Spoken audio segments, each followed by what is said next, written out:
கை கொடுப்பா எப்படின்னா 6 மாதம் போயிடலாம் குட்டி எப்படி தண்ணி வாங்கி கூட பேர் கிடைக்கும் தண்ணி பாரு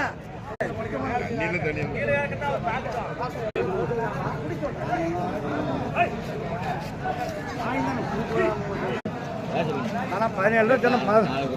ஏன்னா பொறுத்த நாளைக்கு நான் இளம்புட்டு கொடுப்பாங்களா இந்த எதோ காத்தால் நியாயமாக கேள்வி பண்ணலாம் ஆனால் நான் வந்து தண்ணி தெளிவு ஊற்றலாம் சுத்தமான குத்தி வாங்கி கூட பழகிட்டேன் கேள்வி பொறுத்தவரை கொடுக்கணும் என்னன்னா பேசுகிறேன் 17 கேள்வி 16 சொன்னேன் காலமாக 2 கடை பண்ணி பழகிட்டேன் அப்போ கூட குத்திக்கலாம் போகிறேன் 2 ஆட்டை பிடிச்சிக்கலாம் அப்படி வாங்கி பேர் கிடைக்கும்